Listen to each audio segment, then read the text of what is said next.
Hello students, welcome to the humanities with Abhishek Mishra channel. और आज हम एक न्यू सीरीज स्टार्ट करने जा रहे हैं which is CUET examination series. और इस सीरीज में हम जो CUET एग्जामिनेशन से रिलेटेड उनके जो सिलेबस हैं, स्कीम ऑफ एग्जामिनेशन है, कितने क्वेश्चंस आने वाले हैं, इन सब के बारे में हम डिटेल वीडियो और डिस्कशन करेंगे।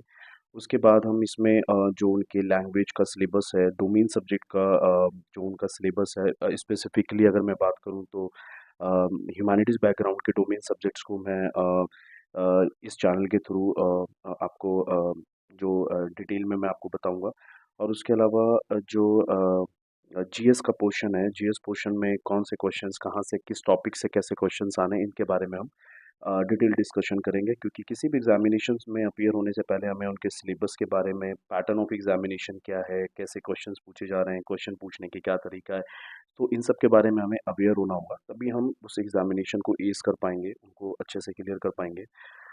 तो सबसे पहले आज हम जो सीरीज़ स्टार्ट करने जा रहे हैं, सबसे पहले तो हमें ये देखना है कि सीयूईटी एग्जामिनेशन में क्वेश्चंस कैसे पूछे जाते हैं, उनका एक पैटर्न क्या है, क्वेश्चन पूछने का टाइप्स क्या है, उनका तरीका क्या है, ताकि हम अवेयर हो सके कि हमें कैसे क्वेश्चंस को फेस करना होगा। और जब भी हम कोई टॉपिक, चाहे वो कोई सा भी डोमेन सब्जेक्ट हो, चाहे वो जीएस के क्वेश्चंस हो, उसमें हमें ये देखना होगा कि वो क्वेश्चंस पूछ रहे हैं तो उनका क्वेश्चन पूछने का क्या तरीका है, क्या मेथड्स है, क्या टाइप्स हैं, तो ताकि जब हम सब्जेक्ट्स को पढ़ रहे होंगे तो हम उनको क्लियरली जब पढ़ने के दौरान हम माइंड में रखें कि ऐसे क्वेश्चन, इस टॉपिक से ऐसे क्वेश्चंस आ सकते हैं, ताकि हमें आदत रहे। और आपको थोड़े बहुत मॉक्स भी बनाने होंगे ताकि आप एग्जामिनेशन को अच्छे से हैंडल कर पाए। तो सबसे पहले हम देखते हैं कि questions are asked from PYQs. तो पीवाईक्यूज से जो हमने एनालिसिस किया है उसमें थोड़ा बहुत हमें आइडिया लगता है कि किस कैसे क्वेश्चंस पूछे जाते हैं। और आपको कोई भी सब्जेक्ट करने करने के वक्त, जब भी आप कोई सब्जेक्ट डोमेन हो, चाहे कोई भी जीएस पोर्शन हो, आपको ये ध्यान में रखना होगा।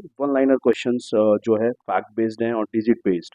वन लाइनर क्वेश्चन होते हैं जिसमें आपको पूछ लेता है। सबसे पहले हमें ये देखना है वन लाइनर क्वेश्चंस जो पीवाईक्यूज को जो एनालिसिस करके और गो थ्रू के जो पता चलता है कि one liner questions facts based question और डिजिट बेस्ड क्वेश्चंस आते हैं।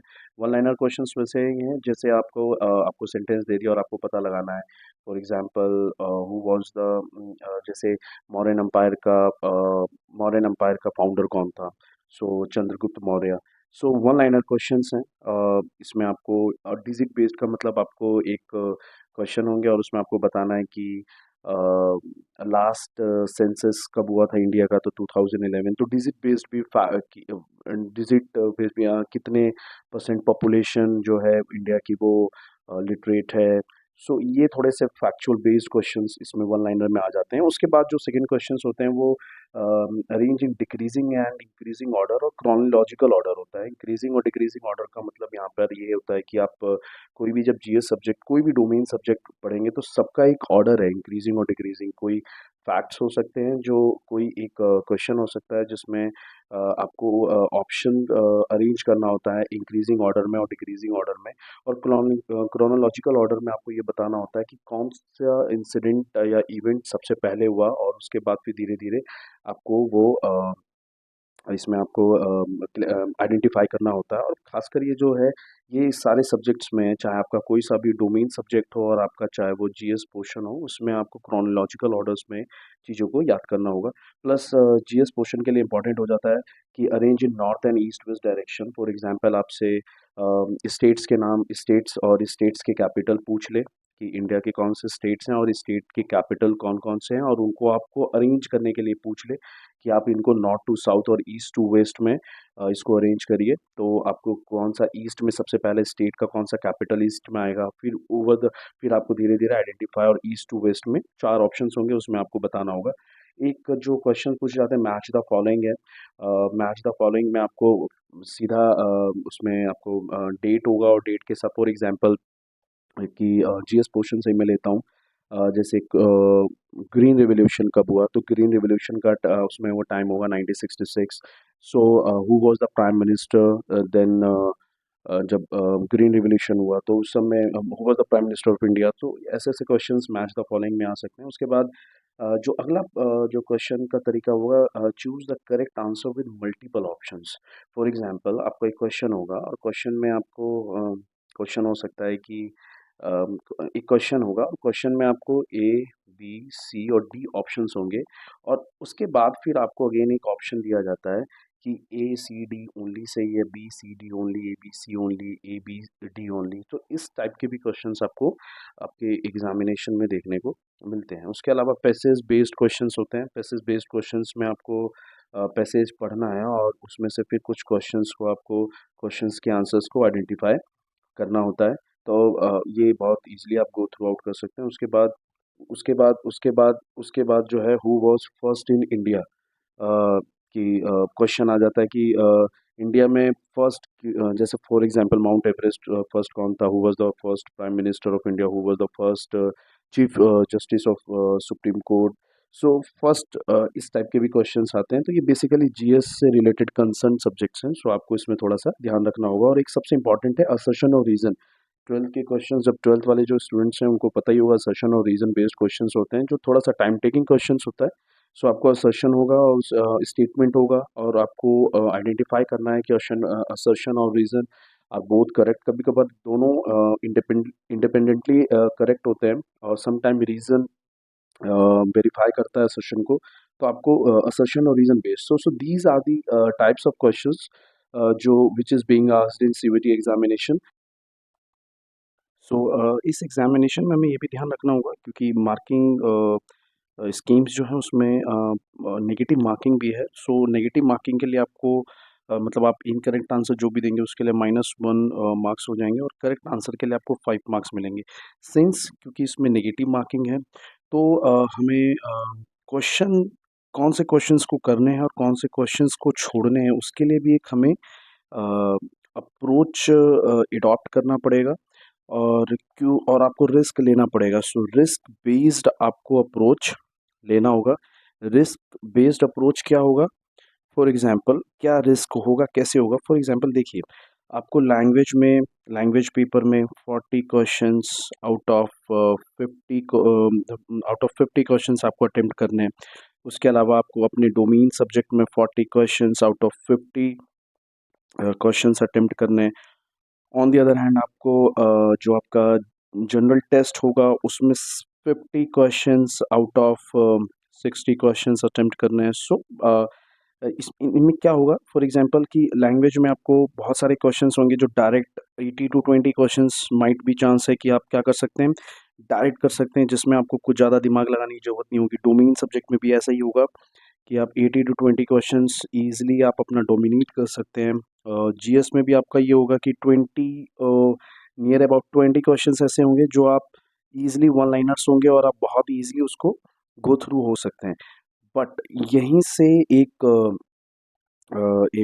20 क्वेश्चंस आप कर लेंगे तो यहाँ से आपके अप्रोच में जो क्वेश्चंस नहीं हो पाएंगे आप वो कैसे करेंगे। सो यहाँ पे आपको रिस्क लेना होगा और रिस्क के लिए आपको एक स्ट्रैटेजी आपको अडॉप्ट करनी पड़ेगी। और स्ट्रैटेजी क्या होगी, जैसे फॉर एग्जांपल हमें ये ध्यान देना होगा कि जैसे आपने क्वेश्चंस कर लिया लैंग्वेज का, डोमेन का, जीटी का, फिर उसके बाद एक लाइन से जब आप आगे नहीं बढ़ पा रहे तो वहाँ पे आपको ये ध्यान रखना होगा कि कैसे करना है। तो फर्स्ट जो आपकी स्ट्रैटेजी होगी ये होगा एलिमिनेशन। एलिमिनेशन टेक्निक होगा। एलिमिनेशन फर्स्ट जो आपका अप्रोच होगा जहाँ पे आपको, क्योंकि रिस्क तो आपको लेना होगा और बहुत सारे स्टूडेंट्स एग्जाम्स दे रहे हैं तो आपको रिस्क तो इसमें लेना ही होगा। रिस्क के लिए भी अब कौन से क्वेश्चंस करने हैं उसके लिए मैं आपको अप्रोच क्लैरिफाई कर रहा हूँ। तो एक तो एलिमिनेशन मेथड है क्योंकि आपको कोई भी क्वेश्चन देख के छोड़ना नहीं है। क्योंकि बहुत सारे स्टूडेंट्स जय माता दी करके छोड़ देते हैं, कोई मंत्र पढ़ लेते हैं और कहते हैं यहाँ पे आगे रुक गया तो वो कर देते हैं। तो नहीं, ऐसा नहीं करना है आपको। लॉजिकली आपको रिस्क एनालिसिस करके आपको क्वेश्चन का, ऑप्शन का, तब आपको आंसर तक पहुंचना है। और उसमें एक तरीका हो सकता है elimination method. For example A question है, ऑप्शन है, सी ऑप्शन है एंड डी ऑप्शन है। इन ऑप्शंस में क्या है कि आपने हो सकता है कि जब आप क्वेश्चन का ऑप्शन देखें तो आपको लगता है ए ऑप्शन नहीं हो सकता, बी नहीं हो सकता, सी नहीं हो सकता अगर आपने स्टडी किया हुआ है, और डी हो सकता है।